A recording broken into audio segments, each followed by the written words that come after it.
Good evening from the News Radio, 1120 AM and 93.7 FM, KPNW Studios. I am Juan, also known as Bill London. I do the wake-up call, 6 a.m. to 9 on News Radio, 1120 AM and 93.7 FM, KPNW, here in Eugene. We also stream worldwide at kpnw.com for people listening worldwide. Dr. Michael Bratland, of course, brings this to you because Dr. Michael Bratland apparently doesn't know what he's getting into. No. He owns Chris Dental, by the way, where they have space-age technology to clean your teeth. There's actual lasers that do that now.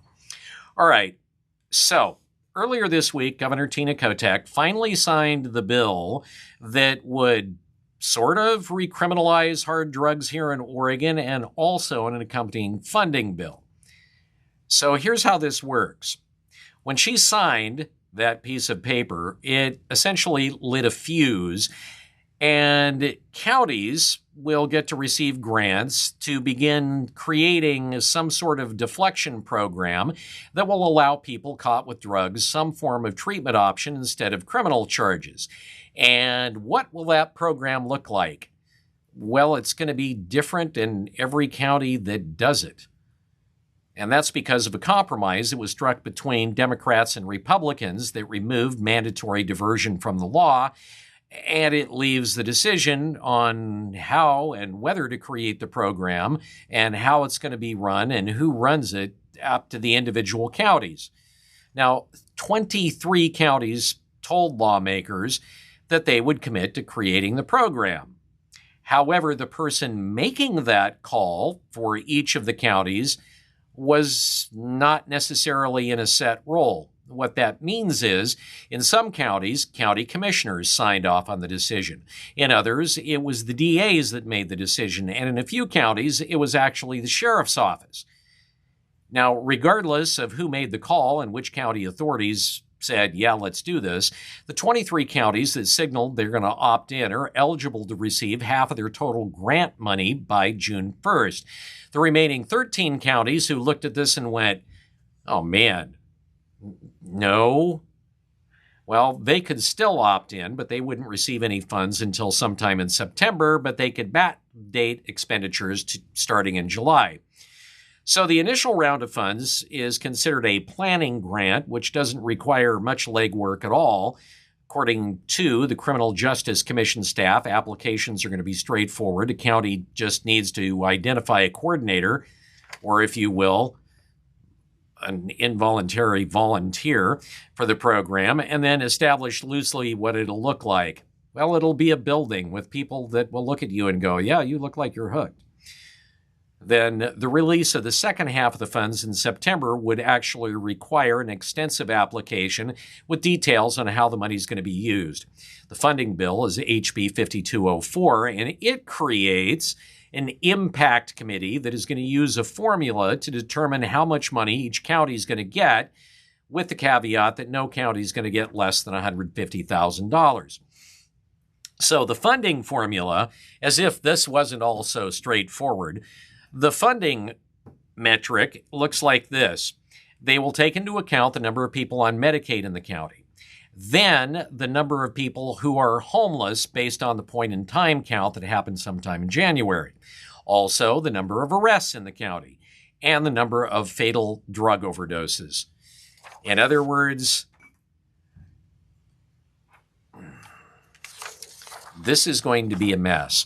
Because the question here is, the state is doling out the money to the counties. Well, what kind of benchmarks can you actually set when you have 23 counties that are doing all these different things?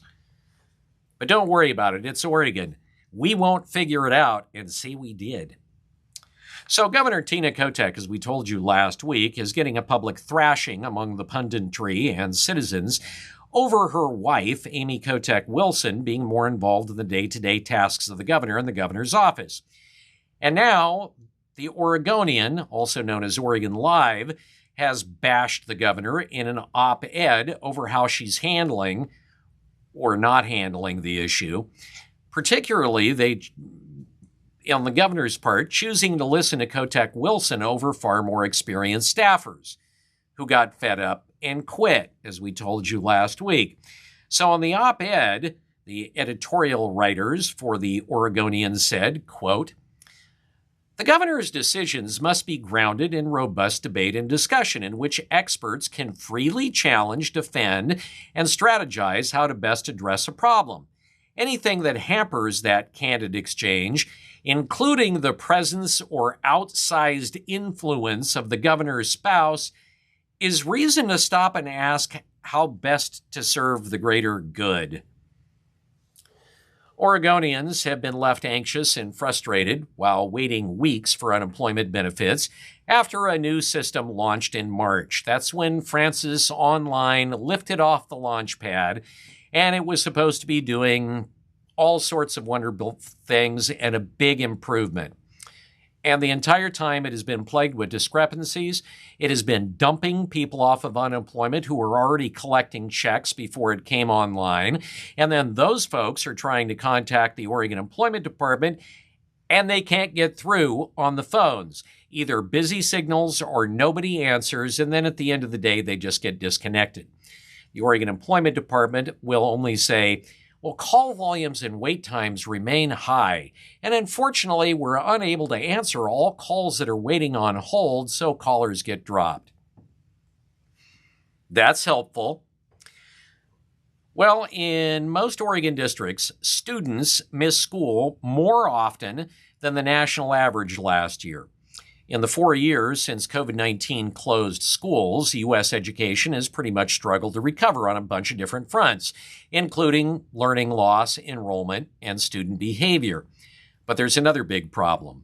A sharp increase in student absenteeism has been seen across the country.